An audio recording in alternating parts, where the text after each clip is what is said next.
Greetings, wonderful viewers, wherever you are, from the four corners of the globe. This is Atlantic TV, the home of TV Revolution. As always, we are located in the little smiling coast of West Africa, the Gambia, and that we have a wonderful humanity and sporty hospitality to offer to you people. So come to our nation and watch. We're small but very sweet. That's why we call the smiling coast. And again, we are located, our studios is located in the West Coast region side of Gambia, Kombo Farato, Kombo South. My name is Bakary Manneh, fondly called Big Sam, the host of this program called Sports 360 Light. Sports 360 Lights on here on Tuesdays, every time from this time, and we talk about different works of football, or you can say, I mean, it's have to be sports, and you are here. Even karate, we bring them here, basketball, name them. But today we are going back to where most of the concentration is, and that is football, but also female football for that matter. And my guest today is a few of the sports journalists that, if you like, say, concentrate or specialize and follow women football. Well, this is the first time that he is here. He was here. I think this is going to be the second time. Ladies and gentlemen, and our viewers, my guest today is no other than Sheikh Sidat Kujabie, fondly called the commentator. Sesian, welcome back to Ilake Kodia, Koleata Lake Soto. Lamin, what's the name again? Lamin Fatih Carrera. I want to, you know, at Choice FM, Konya Koleata Day, no? But Sesian, welcome to Atlantic TV for the second time. Thank you very much, Big Sam. It's a pleasure to be back here at Atlantic TV. And to talk about something that I love and enjoy talking about, that is women football. Though I'm a sport journalist, but I specialize on female football, especially when it comes to promoting, you know, home-based talent or Gambian football in particular. Thank you. That's why I make mention that he is, in fact, among the few specialized journalists on women, and I think it's awesome. We cannot all be one side as female football. In fact, even if you go to FIFA and CAF, by extension to the North African, the South Americans, etc., female football now is on top of the agenda, and it's been millions are pumped to make it work. So I think it's very, very good that you will do. But before then, greetings to the people, and especially I know people that watch female football. That just says Tijan. Greetings to them. Yeah, we welcome each and everyone that might be following us live or who might be following us later. And is Atlantic TV one of the leading online TV that promote football or sport in general, especially now giving us that platform, you know, to talk about women football, to continue on the promotion, and also, you know, sharing the stories to the wider audience so that, you know, every individual get to be well informed about female football. We welcome each and everyone. I'm sure they are going to have an exciting, exciting, of course. So all the female guys, as Sidat said, hi. Let's begin. Let's move on. Sidat Kujabie, the commentator. Tell us a little about the commentator. Sidat, the commentator, especially the commentator. Yeah, Sidat is a native of Brikama, you know, born and brought up in Brikama, you know.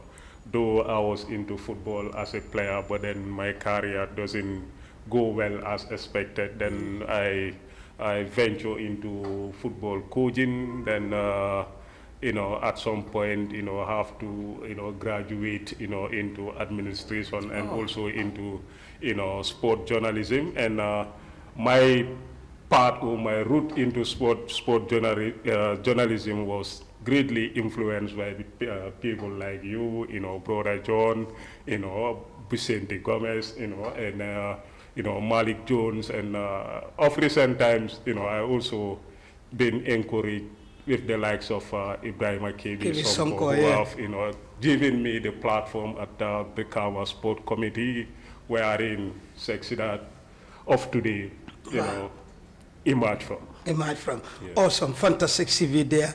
Like I informed earlier that you are one of the first few sports journalists specialized into women football.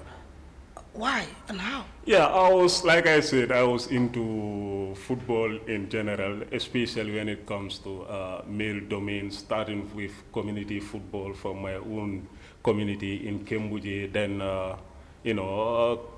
KB, gave me the platform at Brikama. Then doing male football, at some point, I went to witness, one of female football, wherein, I was greatly impressed and astonished with what I see.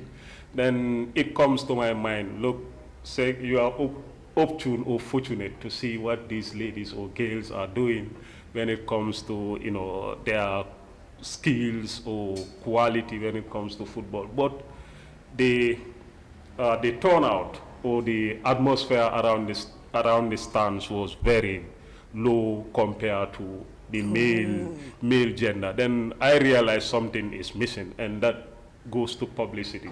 Then I realized the publicity given to male football, or the concentration given to the male football, especially when it comes to the media, is not the same attention given to the female sector, and someone elsewhere have to come in and do that job. That's where I fit in. You fit in, Yeah. and I think that was a very, very wonderful one. And it is, to be honest, I mean, it's just right now that the narrative has changed a bit, because the likes of you coming there, commenting, we saw it on the pages, on Facebook handle, on TVs and radio. Now, if it is female, especially you talk about Barry William playing with Red Scorpions, it's like you cannot distinguish. The park is packed full, especially if it is in Brikama. So I think that narratives have changed, and then people are now following female football for that matter. And I think it's good. The amount of publicity given to the male-dominated one is a bit, but then gradually people are loving, parks are full, and then you see young talent, and then these ladies, for the first time also, it's a problem. Before, you see, few of them that were, when I came to Brikama, few of them, some even came to me and say, you are our dad, the football team from Dar es Salaam, this is where the guy, the Dabo, what's the name again, small, the Dabo that is playing in Liberia, and co, they were all playing in that. So by then you have few of them playing, but now we have seen the tsunami of them getting from all corners and coming to them. I think that's very, very good in that. You've watched the first and second division. I think these are the two divisions that is playing in female football. Give us a little bit synopsis of last year that you can capture. Yeah, I think last year was one of the greatest seasons, we witnessed when it comes to women football. It was very, very competitive, very, very tough, the tie, the contest among the 4 teams that are normally competing for the trophy have been very, very, very intense. In fact, for the first time in many years, the competition went until the last day of the competition, wherein, you cannot determine, where the cup will eventually be ceremonially awarded, whether it's at the Gold Project, wherein you have TMT engage against Gambia Police Force, or Berewuleng against Red Scorpions playing at the Brikama Boxuba. And now the OC, or the organizers, have to be on the balance, whether we are going to the Gold Project or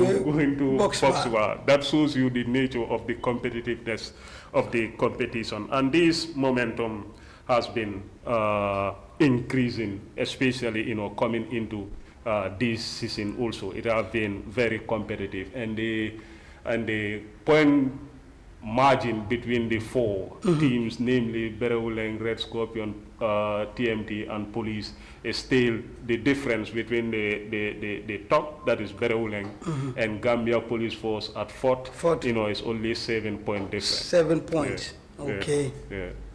So Berewuleng, having 25 points, Gambia, Red Scorpion having 22 points, and then TMT, at 17 points, then you have Police at 15 points. 15 points. Yes. So that one have to go to the wires. Definitely. That's what the football opponents, it have to go to the wire. Definitely. We have that scenario couple of years, years ago, you remember the Manchester City, yes, and that Manchester United stuff that happened. at the last minute. Exactly, exactly. So miracle happened. So we are expecting the same trend to continue coming into this season as well. Yeah. Yes, because like I said, we only have a 7-point difference between the top 4, and then only 9 teams played. Remember, Greater Tomorrow have undergone certain, administrative. And then the organizing committee of the GFF have to make certain ruling that goes against the team and also against the club and also against some players. Okay. And some of the players were suspended for 3 good seasons, and then the club is relegated to the 2nd division. So for that being the case, currently we are only having 9 teams instead of 10 teams that's supposed to be competing against one another. So at the moment, Greater Tomorrow is back in the 2nd division. Exactly, officially. How many teams do we have in Brikama at the moment? That would be now Brikama. And then Kujabie, I don't know the official address of the club, but they do train at Jamisa. Jamisa. Yeah. Then you have Berewuleng. So these are the teams that are in. So right now we have how many teams in the 1st division? 9 teams competed, yeah. 9 teams competing. But says that it seems we getting when Berewuleng play is basketball. I mean, we will count 1, 2, 3, 4, 5, 6, 7, 8. Why that? Because I think the gap is still not yet that much close. Yeah. Where you have 2, 1, 3, not 2, not, but you go up to 6, 7, 8, 9, 10. Yeah, I think Berewuleng, they have, let me see, they have perfect objective as to exactly, what do they need as a club, and then, having understood that they are driving their project, very well according to the policies that they have in place. You can see, the management is fully backing the club, giving them all the resources that the club needed in order to train at the highest level and also to compete in the competition at the highest level when it comes to all the materials or the facilities needed for the coaches to do the job effectively in improving the output or the skills or the qualities of the players is one of the greatest input that the management have impacted. And then they have been also strengthening their technical side. The coach have been capacitated on various occasions. Now he's with A. Lansing, and then the rest of the technicians, the like of ML Dida, also been capacitated. I think now he's doing his C Lansing, and then that would definitely upgrade them when it comes to technical capacity. And remember, this technical know-how is what you impacted on the players to do the assignment perfectly. And then when it comes to how they groom and nurture their players, the scouting team also have been top-notch. They have worked closely with most of these outstanding schools, wherein they identified possible or potential players that can represent them at club level, develop them. Whenever they are ready, then they are given the task to go out there and then, defend the badge of the club. And then the transfer policy also they adopted have been very, very effective for them. You can see this year they make around 4 signings, and then these signings include, Joanna Colley from Coitas. Joanna is one of the best fullbacks in the country, and then that adds to the strength of their defensive organization. They also brought in Mariama Sima from Brikama United, and in fact, this is among the reasons why Brikama are struggling. And Mariama Sima. And Sima plays for which side in the field? She's an attacker. She's one of the most deadliest attackers you can have in the league currently. Okay. And then they also brought in Miran Sanyang from Kujabie. Miran is one of the exciting players, leading the Kujabie attack.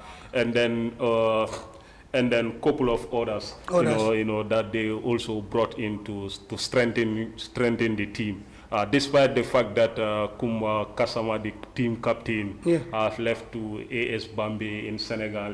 He's playing in Senegal. Yeah, many were speculating maybe Berewulen would struggle, this year without their most impactful player on the pitch. But then Fakiwa acted very smartly. He brought in Mariama Sima and then Juana and Miran. Then had to switch, the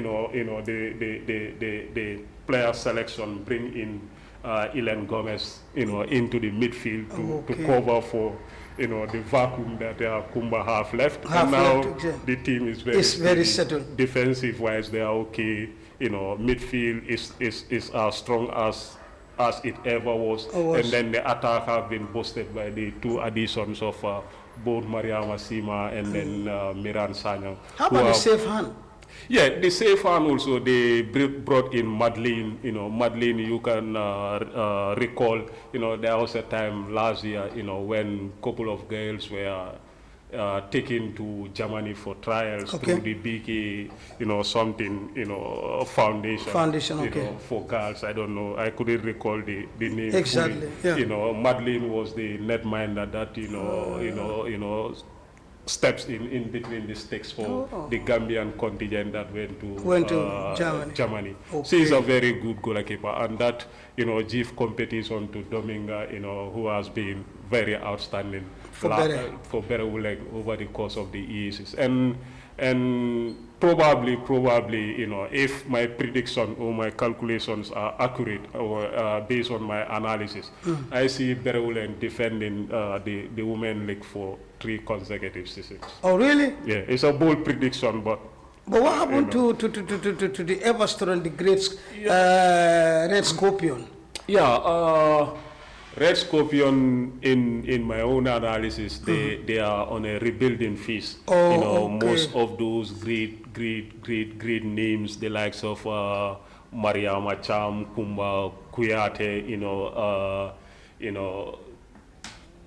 Jao, you have Penda Koli, all those names, that used to be, household names when it comes to the Red Scorpion starting 11 have all taken their football to another step further. Some of them playing in Liberia, some playing, in Senegal. So, the vacuum that they left, for them to rebuild the team and play to the same, level of competitiveness and also provide the same quality have been a process for them. But they have a very intelligent gaffer in Choro Benga, one of the most experienced gaffers we have in the Women League. She is very good when it comes to instilling that confidence in young players, and also instilling that belief in them that they can go out there to compete. And we have seen that rebuilding process. Some of the young names that have just come in are making names for themselves. You have the likes of Ramu Juve, who have been called in a debut season to the U20, and then the likes of Isa B. Jalo, also been groomed from Kintes. But when it comes to how Berewulen and TMT and then Red Scorpion drive their footballing project, something amazed me, and that's I think that's where we are going to see which of the team would continue to dominate female football after 3 years from now. Because Berewulen, they have their own way of how they get the feeder. The feeder team to strengthen the main team. Then Red Scorpion also, you have Kintes, a team competing in the 2nd division and competing very seriously. Currently, I believe they sit at 3rd position. And this is where Red Scorpion normally get, their players ascending from there to the main team. As for TMT, I believe they are also doing good. They have been one of the most, serious teams this year when it comes to the transfer window. They invested nothing less than 250,000 Wow. into player recruitment. That's And good. I think, that's where Brikawa got it all wrong in their own perspective, because they lose 2 players to TMT. To TMT. Yes, in their captain, Binta Jaju, and also fondly mounted, and also another Binta Jaju, fondly been Jude Bellingham. Both of them, signed to TMT, and Brikama failed to do their homework because And they then failed others go to Berewulen too. Yes, and Maria Sima to Berewulen, but Brikama failed to, recruit players that can fill the gap of these quality players. Exactly match their quality or similar quality or close to their quality. And also, they also failed to replace Sirakota, who is now playing for Scan 8, though, Scan 8 are playing at a lower level. That is the 3rd division. But Sirakota is one of the most exciting central midfielders, this country, have, especially when it comes to the younger generation. But then they fail to replace all these players, and I think that have caused Brikama very, very badly. But that's why I think their game against Bere, it was how much? 8 or 10? Yeah, in fact, the first round was 10, and then the second round was 8. 18 goals. Yes, 18 goals in 2 games, and that tells you, the quality of Berewulen and the weakness of Brikama United. And I think Brikama needs to ask drastic questions. Yeah, they should. I think try they to should solve, those questions. Or the technical director or whoever is responsible should try to look very. But I'm amazed when you talk about that Koita guy that is playing for Scan 8. Why with that talent going all the way to law? What is it? A family? Is it or is it a community team? Because I mean, she's supposed not to play that with that quality. You should see him in TMT, Berewulen, or somewhere. But do you know why she have to? My guess would be, I'm not 100% sure, but my guess would be, Brikama failed to convince her enough that, Brikama is the right place for him, her, to continue development and maybe realize certain opportunities that every individual might have at some point, maybe financial opportunities or other opportunities that is related to one career. And then if another suitor comes in that capacity and convince you with tangible reasons that your future lies with them, most definitely you must give it a second thought. Though I'm surprised, why didn't she choose Berewulen? If she had choose Berewulen, would have loved to have her. Why didn't she choose Red Scorpion? If she did so, they would love to have her. But going down to Scan 8 must be a very... That's crazy. It doesn't even add up. I don't know why. But anyway, like I said, reason best known to her. But in your own opinion, you've been watching Gambian female football. Sidat, if I ask you, at the moment, presently, 4th division, which team is the dominance?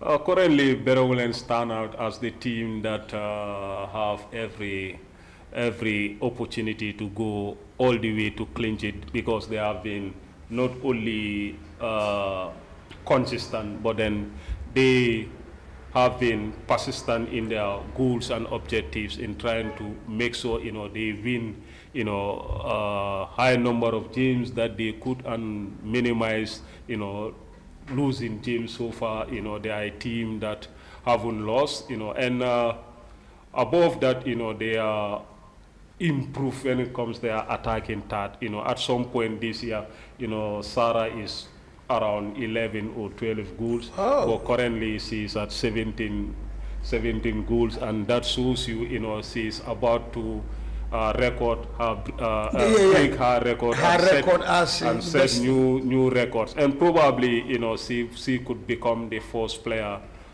in the last 3 years to score 28 to 30 goals in a single season. Wow. Yeah, we have missed to see a player score that margin when it comes to the 4th division, but Sarah is on track after 9 games, 17. Oh man, that is another thing. That is female football. Remember, you watching live. Of course, this is Sports 360 Light with Sidat Kujabie, the commentator, one of the few journalists specialized on women football. And second division, how about it? Because I had the likes of Jung Mama and the like. How about them? And who sits on top of that table? Yeah, second division for now. This has been one of the, in fact, is the division I enjoy the most. The second division, the female second the division. second division. Yeah, because the competitive nature of the second division from top to the last team is very, very intense. And it's hard to predict from now which of the team would eventually finish at the top at the four. top. Okay. Because at some point during this course of the league, Kujabie, who currently sit at fourth, struggling in the half bottom of the table, and then right now, they are currently at top, and Gambia Armed Forces, who were at top, currently sit at second, and then at some point also, Prison were enjoying the top spot. Currently they are at fourth, and Kintes were in the rock bottom at some point. Currently they are at third position. So that's it's like exchange. They are changing, and when you exchange, you come down. Definitely. And the newcomers in Salah FC and then Raki, Salah have been, very impressive. Though Raki is still struggling, they are in the red zone, but then Salah are doing immensely. And then some of the teams that have been exceptional, like the likes of Jumama, the team you mentioned, that come from Jara at some point, were also, sitting at top, but currently they found themselves, threatened, and then Lower Nyumi as well, who have been, one of the exciting teams, to give us amazing showpiece of football, and also the quality at the club is top notch. This is one of the clubs that, I believe when it comes to consistency in player transfer, they have been very consistent. Every season they would send one or two to either Senegal, Liberia, and so on. So they are also doing great, but this year the performance is not impressive. It's not impressive. Yeah. Moving on, we get it that the under 20 for the female have already started training. I don't know whether they went to camp, but they start training. Can you shed light on that also? Yeah, the technical team responsible for selection of release, headed by the head coach, Joe Gomez, have released a 30-woman preliminary squad, and ranging from first division to second division. We have seen new faces also been invited into the preliminary squad, and they are currently embark on training at the Goal Project, though they normally train during the weekdays. That is from Monday to Fridays, and then Sunday would be a weekend for them, then resume on Monday again. And this has been the trend, and the competition would be hosted by Guinea-Bissau in this year, in a month or so. So we still have household names in that team, the likes of Kumba Kasama, the former captain of Bereuleng, who plays for AS Bambey now in Senegal. And we also have the likes of Veronica Sambu, the former Koitas team captain who plays for, Ram Kamara in Liberia. And we also have, other household names like Kadi Sanyang of Bereuleng, Rebecca Mendy, Bereuleng, and Khadija to Drame, Bereuleng. We also have a few other players from TMT, our Dawo, our Marina, and then Red Scorpion as well, Maria Masane, Ramu Diouf, and other players. The team, I think, the players selected, are capable enough to represent the national flag, and then, go out there to compete at the highest level, and probably, give us the results that we desire as a country. And I personally, build faith and trust in the process and in the players, But then I believe, the time is due if, Coach Sen is not given, responsibility as a head coach or assistant head coach, but to be part of the technical yeah. To be honest, he's doing so well in the league. Exactly, his contribution in the league have been top notch.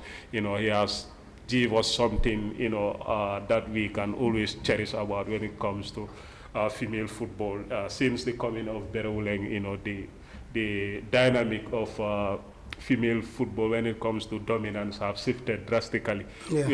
Before the league will normally commence, people would conclude it's either Red Scorpion or Gambia Police Force. But not nowadays. Not nowadays. You have TMT, Berewuleng, Koitas, even the newcomers in Fortune who have the financial backing of the muscles and all that stuff. Exactly, of Asan and the petroleum, people are hanging on there and they are competing. And two of their players are also with the national So I think team. it's a very good composition. Yeah, you have Jojo Bojang, one of the most exciting female ball carriers in the country, and we love to similar quality to that of Neymar because of how skillful he is with the ball, and then Fat Tamba also from Kujabie also being called into the team.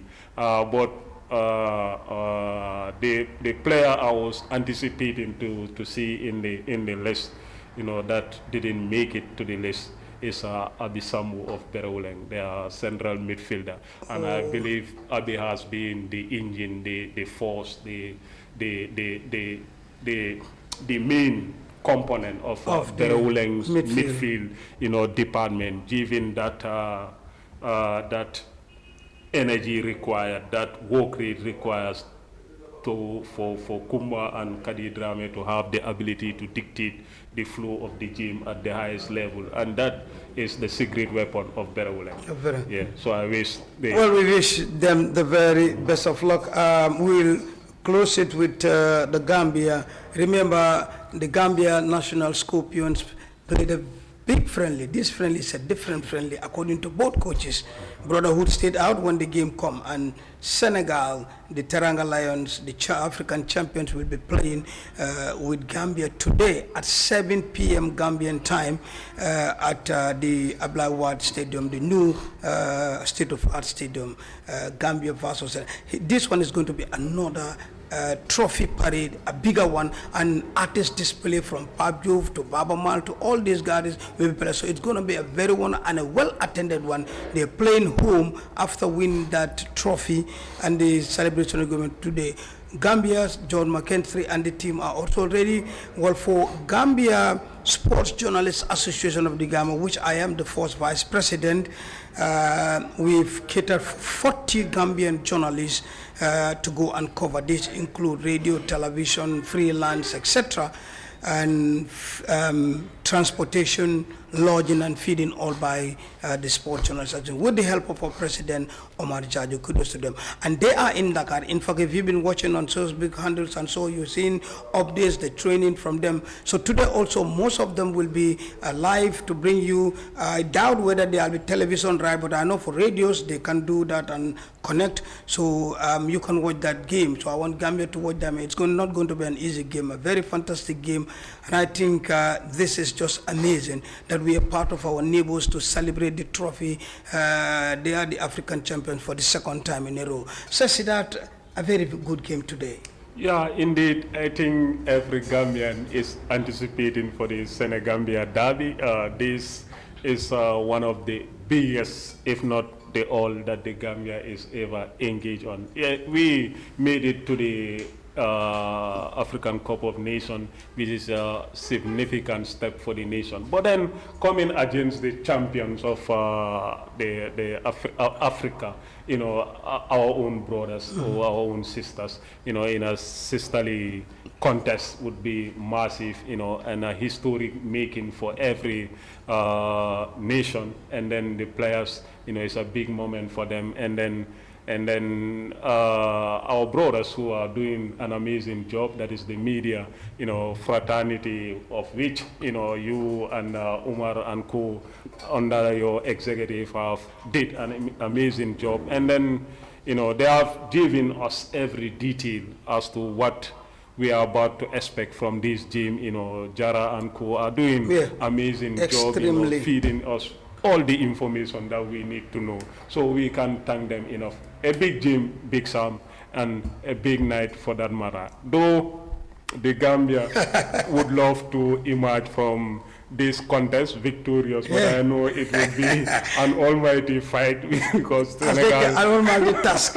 And I know the Senegalese will never want to lose it, especially their first trophy celebration or unveiling in their own land and their own new stadium. Definitely. It's going to be a game. Definitely. Like you said, the atmosphere that is built around the gym can tell you the rest of the story. The preparation level that the Senegalese have put in place, for Gambia and Senegal to come together and celebrate that trophy.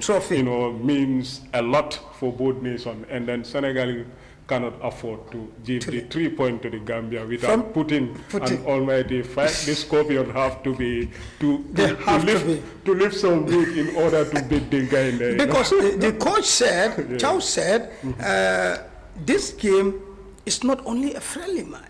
He said this is going to be a game, a real game, and then not only for, but also a preparatory game for the World Cup, which is coming in a couple of months' time. Definitely. And Captain Omar Colley said, yes, we have brotherhood, we have everything, but in the pitch, all the brotherhoods wait us outside, we battle out together. So you can see the intensity of the game. That is, it's a friendly game, but it's a game with a difference. Definitely. The gym has registered such hype, and then remember, Senegal were, approached by bigger nations than that of the Gambia, that wanted to, host them and have a test gym, against them, but they choose Gambia above, every other nation, and this means a lot for the two nations, and then it also strengthens and improve our cordial relationship that we enjoy between the two countries. A big gym on the pitch, and every player would definitely die for the badge or for the flag or for the country. But at the end of the day, regardless of the results, for the fact of the matter is we are Senegambia. We are Senegambia at the end of brotherhood, and we cannot talk about the game without thanking the Minister of Sports, that is Mr. Bakary Manneh, because that's the minister responsible. And in fact, this all come to play during the AIPS, 8th AIPS Congress, hosted by the Sports Journalists Association with our partners, etc. And also the custodian of the football in the Gambia, Mr. Lamin Kababajo and co. So we must thank, and I think we want every Gambian today have that time. A big farewell on his part. Yeah, Mr. Kababajo. He's living with such a big dream that the Gambia have ever played. To be honest, that's another one. So thank you very much. And I think it's going to his office in Wafu. Also, thank you so much. Like I said, Gambian, take your time today. Go to the TV, watch that game. If you are in the Gambia like me, go and watch the game. If you are in Senegal, wherever you are, pay that samfra, I don't know what you call it, and go and watch that game. It's going to be a very interesting game. Brotherhood plays a lot. These people have neglected Argentina and co just to play Gambia after playing Peru in France, which they defeated Peru by 2 goals to nothing. Today is the game at 7 p.m. Gambian time. Let's watch this Senegambian derby. Before we wrap up, what message do you have for us finally regarding Gambian football, female football for that matter? We continue supporting female football, especially when it comes to the media. There have been a big shift when it comes to the media. Atlantic, you have given us ample platform, to relate to the public and the rest of the media outlet there who adhere to the call that we have been making, that the media hold a great impact when it comes to female football development. And since then, the narrative have changed. Like you said, a lot of media platforms media outlets are creating that platform for that visibility that is needed for female football. And we want to also encourage the general public, to keep on supporting, keep on protecting the girl child, because these are the most vulnerable people, and also, empower them wherever we can, show them all the support, the solidarity that is needed, and the clubs also, to come together, unify together, and to improve on protecting, these female ballers, because sometimes, you can't tell. Because I strongly believe, despite the fact that, a ruling was taken against Greater Tomorrow, but the decision of 3 years ban to the players, I think that is too harsh. So, on a general note, let's keep supporting, let's keep promoting, let's keep empowering. Thank you very much. Regarding the game again, like I said, big thanks to Bakary Manneh, the sport journalist, Mr. Kababajo, AIPS Africa president, who definitely with collaboration give us where our journalists are going to stay. That is Mr. Cham. Thank you. With his Secretary General for Africa, AIP, that is Musa Sisse, our very own Musa, the ex-sport journalist president, did a lot. Like I said, everything happens during the AIP. Thanks to our own president, Omar, of course, Alaji Omar Jaju, for that matter, and the entire Gambian nation. We wish to see you. Let's go and support. What can we say? Vamos? No, that's a Spanish. Let's go, Scorpions, and then let's sting them. Thank you so much for giving us the overview of the Gambia Women League. We're always happy to host you and then share with you and everybody that support and follow Gambian football. Meanwhile, thank you so much for being there. Our viewers, you guys are the best. Keep on supporting. But before then, big thanks to Edward Nuhabaji, my favorite cameraman. And out there, I know Badu have been taking some photos. So Badu, Inimbara. Big thanks to my studio head, that is no other than Matar Job, aka Liger. From me, Big Sam, thank you so much from Atlantic TV, the home of TV Revolution. Keep on sporting.